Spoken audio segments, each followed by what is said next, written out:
Well. Welcome, ladies and gentlemen. Welcome to the recap.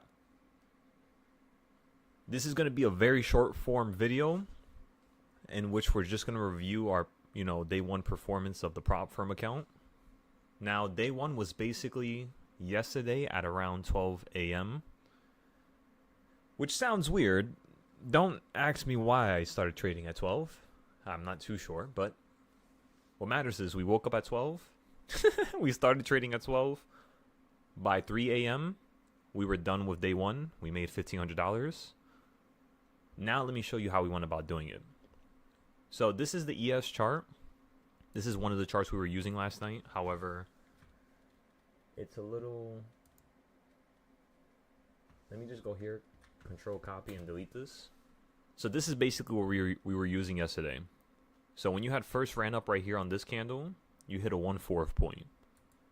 The 1/4 point that I'm referring to is simply this one here.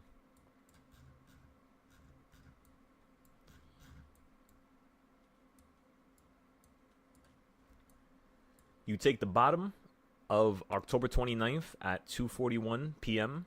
You take the top of October 29th at 11 p.m. right before we woke up. And with that bottom and with that top, you get a midpoint. When I got that midpoint, the second I woke up and you were below that midpoint, I went long down here and sold it as you ran above here. Now, all my orders are to the right side here. That was pretty much... Let me see if I can show you guys. How do I check it here? Positions, trades, not trades, quotes. Not really quotes. Tilt, no. I think it's this, I'm pretty sure. What time is this? Yeah, 3. I think the way I have to show you is through over here. So let me just show you this page.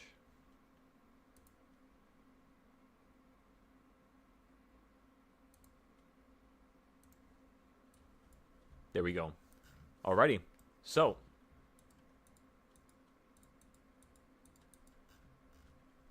how did I look at the thing from last time? Actually, no, it's over here. So you go over here. I apologize for this little delay, everybody. I'm trying to make this video quick. I might have to restart the video just because of this, but if you guys see it, that means we chose to keep it. There we go. So as you all can see, our win rate is 85%.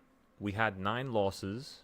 However, I don't count these as losses just due to the fact that at the moment, at the time, I didn't know that if you sell stuff for $20, $30 profit, they mark that as a loss because of the fees and, whatever the hell that they calculate. So when you're actually selling something, it has to be over $100 of profit. And yeah, that was pretty much the only reason why we had losses. That's exactly the reason why, if you look at the losses here, they were only like $10. As you can see, there's nothing like 200, 300, 400, nothing massive like that.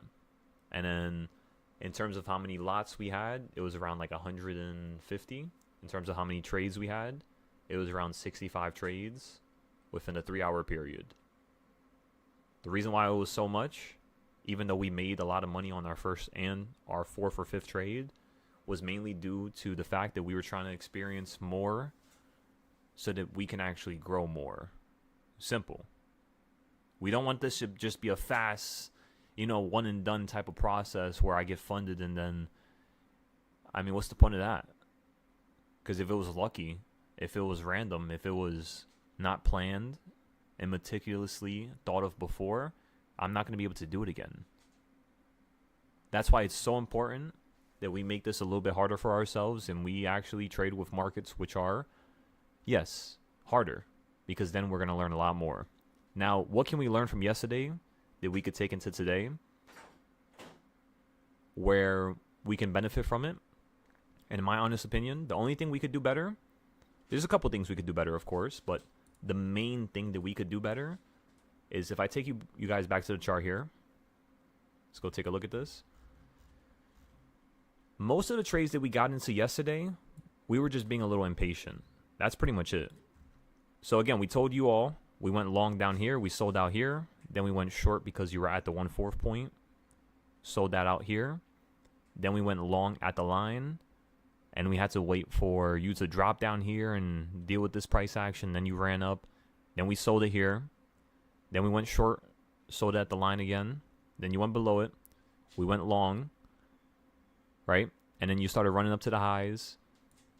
But most of those cases and most of those scenarios, we were selling way too quickly.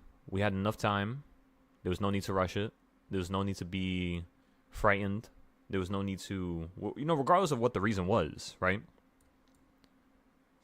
Today, the only thing we had to do that's different is be more patient, listen to the lines, let it go beneath a certain area where it's a good buying point, and then simply buy it. Same thing with the put side. Wait for it to go to a good put area, and then buy the puts and wait. That's it. That's all you could do. So, we're just going to use yesterday's boxes because it's still stuck in here. I'm thinking we're going to get into some puts right around this halfway point. So, within the next couple minutes here.